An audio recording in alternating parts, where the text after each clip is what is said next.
What's up guys, it's your boy Unga Bunga here, back after a little bit of a hiatus, and today we're going to do a little bit of a review of One Piece Odyssey, which came out just under 2 weeks ago. So, what do I think of this game? Well, let's jump into it and we're going to find out if this is one piece of heaven, one piece of cake, or maybe it's just one giant piece of shit. Let's jump into it. So the way I'm going to structure this review is I'm going to give a general overview, I'm going to talk about the writing, I'm going to talk about the gameplay, the graphics, the music, the voice acting, the performance, as well as how well it runs on the Steam Deck, and then I'll give my final verdict. So in terms of writing, I just want to state that I've not watched or read any One Piece at all in my whole life. I've watched the first episode when a couple of my friends got really into it a couple years ago, and I just was not sold. It wasn't really for me, even though I do love shonens. It's just maybe a few things putting me off of it, you know, maybe the thousands of episodes, the characters, things like that, but I never really got into it, so I came into this game not really knowing any of the characters, any of the plot points. I just went completely fresh, so my opinion on the writing is just based 100% on what they present in the game.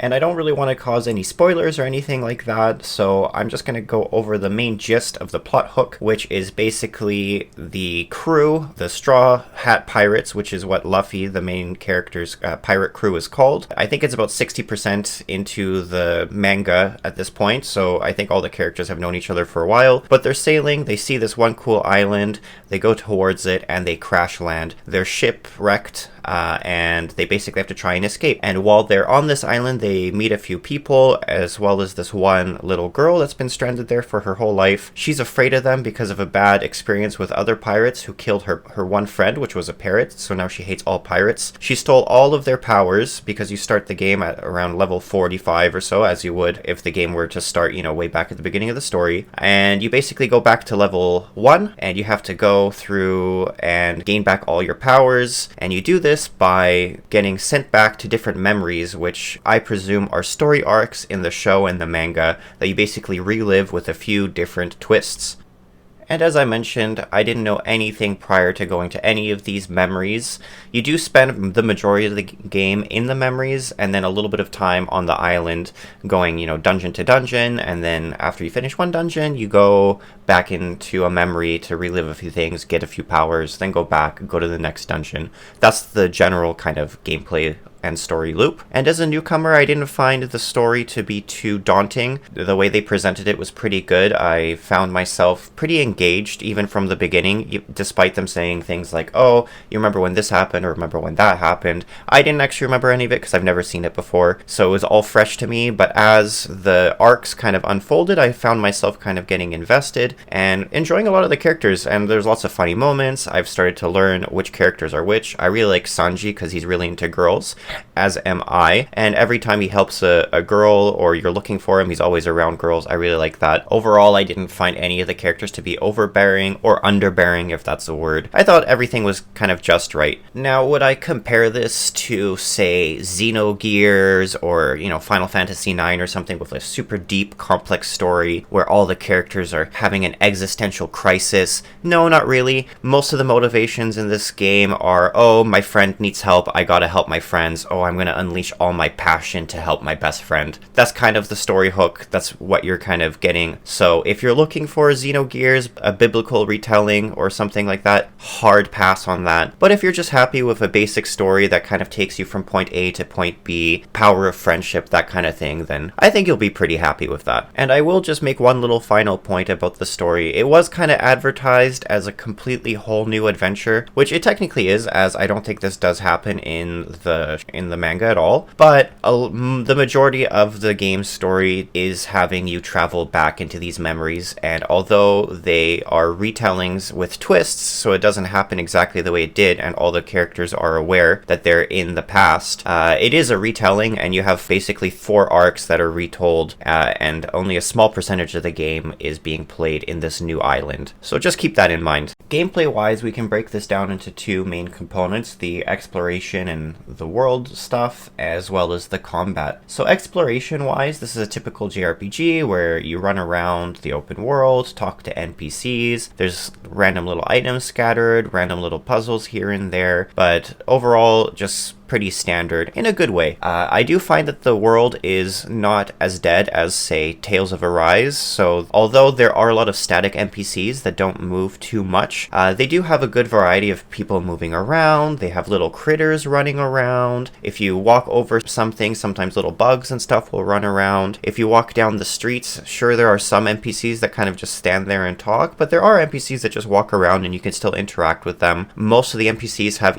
at least like a couple things of dialogue that you can say, so it's quite lively. It's not too bad. Whenever you reach a dungeon, usually the dungeons have a pretty basic puzzle. I actually found myself being half excited by this and half disappointed by this, because when you see the puzzles at the start, you think, wow, this is really good, like this is a Zelda quality puzzle. And I will say it's a Zelda style puzzle, but most of the time they're so easy to solve. You just basically have to walk up to something, interact with it the maximum amount of times, and the game will prevent you from screwing up the puzzle, if that makes sense. So you can just press a lever a few times, and then once the lever has reached the ideal point, you can no longer interact with the lever, so you can't really screw up a puzzle. You can only undercook a puzzle, if that makes sense. And then I will also say, when you're walking around the open worlds, like the deserts and everything, they all look really nice. All the areas are really good, and I actually really found myself loving the cities. When you go back to the memories and you go to these various cities, they're very lively, they're very well built, well designed, and I thought they were some of the best cities out of a JRPG in a long time, at least a fantasy JRPG for sure. In terms of combat, this is a classic turn-based JRPG. I would say the closest in style will probably be like a Final Fantasy X or something, because it's turn-based, but you can quickly swap characters in and out as you need it. So the main battle system is split up into a rock, paper, scissors style combat, and each character and each enemy kind of goes into one of these categories, and it's pretty basic. It's just like rock, paper, scissors, so you want to put your character against the right type of enemy, otherwise they're going to be in a disadvantage, neutral, or at an advantage. There's also some elemental weaknesses that are put into play, but I didn't actually find those to be super common, at least until a little bit later into the game. But overall, once it's your turn, you can pick either to attack or use a skill. There's a skill point system where each special attack takes up some of your mana, basically, and in order to recharge your mana, you either have to use a mana potion or to do a basic attack, which actually is a feature I quite like, that you can use regular attacks instead of using ethers in order to restore your mana, because it kind of speeds up the game process and always allows you to attack. It kind of sucks in a JRPG if you spend your turn on just resource management. You know, it's nice to be able to decide if you want to do a skill attack or save some of your mana, gain some mana back, and then attack. That's a feature that I really quite liked. I found the game to be pretty fun, kind of swapping around which character you use in which situation, and then wanting to pick whether you're going to use a skill or a regular attack. If you're going to do combos with other characters, it was pretty fun.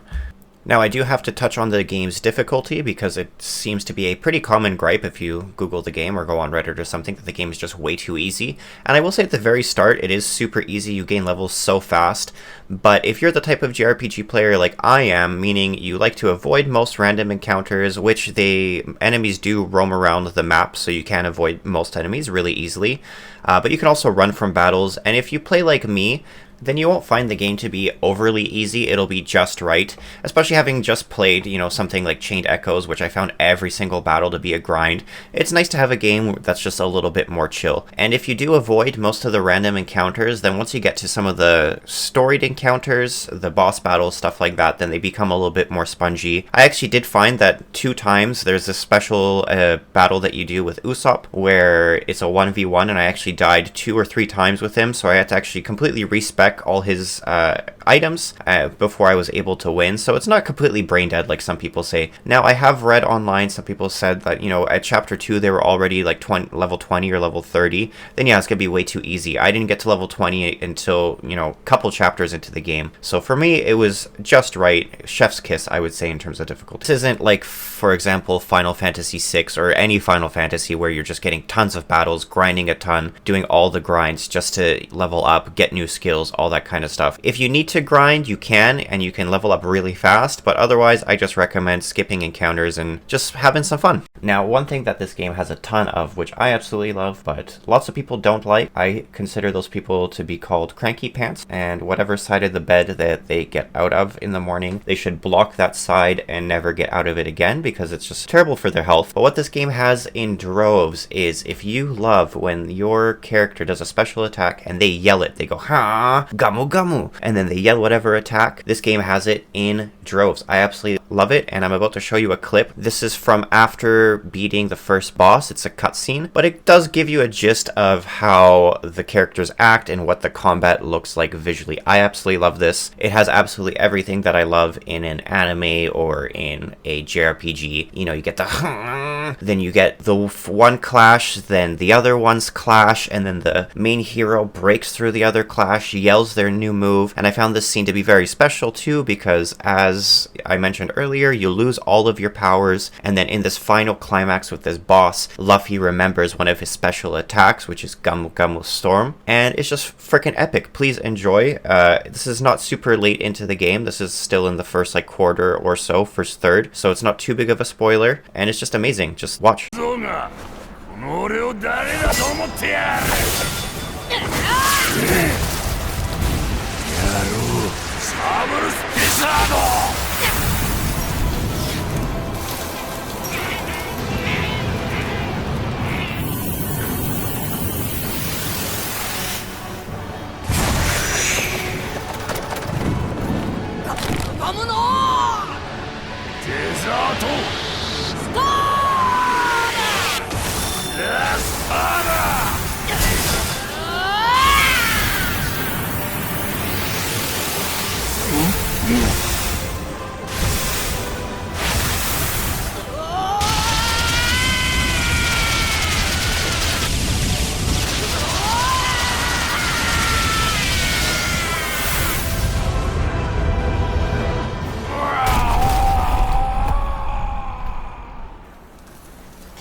As you can see after watching that, Leonardo da Vinci, Michelangelo, step aside. You have no reason to go to the Louvre in Paris anymore after playing this game, because that is just peak art. It doesn't get any better than that. Like I mentioned, you get the you get the clash, you get the yelling. It's great. It's perfect. Cannot be any better. And the good news is, a lot of the combat, not a lot, all of the combat, every time you use a special move, they yell their moves. And they also added a little bit of a speed up mode, so if you're tired of hearing the whole charge up every single time, it does just kind of boost right through, and you can usually see the whole special attack in like a second or two. So you can skip things to make things move a little bit faster as well. But it's amazing. It's great. I wish personally I could yell everything in real life, you know, like chicken chop. It'd be great. Life would be a lot better if you could just yell everything like it's an anime. If anyone's watching this and they don't know me at all, then you have to know that I love JRPG music and overall most video game music, so it will be a recurring theme in my reviews where I talk about it. I've even recorded some JRPG music, which I will hopefully have on this channel pretty soon if you're into that kind of thing. But overall, JRPG music is my favorite genre. Maybe you think that's nerdy or a bit of a loser thing, but it's just the things that I love, so I'm going to be critical and I'm going to be talking about that. So overall, the score in this game is actually amazing. It's really good. I really liked it. There's a lot of very memorable tracks. The dungeon music is good. The combat music is good. I've even put the battle theme on my gym playlist to give me a little bit of a boost when I'm grinding through some reps. And I also found a lot of the ambient music to be quite good as well, and I see myself in the future reusing it for DMing when I'm doing Dungeons and Dragons as well. So the composer for this one is Motoi Sakuraba, who is pretty famous, and he's been doing games since the 1980s. So he's done a ton of the Tales games, Star Ocean games. He's done the Mario sports music like Mario Golf and Tennis. And he's also collaborated and done some of the Dark Souls music. So his scores are very renowned and quite good. And you can see that he's put a lot of passion into this one as well. It's quite good. My only gripe is that they reuse a lot of the dungeon music. So not every dungeon has a unique and original song, which is kind of lame since each dungeon looks pretty unique, and it would have been nice nice, especially since all the different areas have unique music. Just kind of lame that the dungeons, which you spend quite a lot of time in, don't all have their own unique track. But overall, I really like the music. It's quite good. So the voice acting is actually, I would say, I know I keep using the word amazing, but it's pretty good.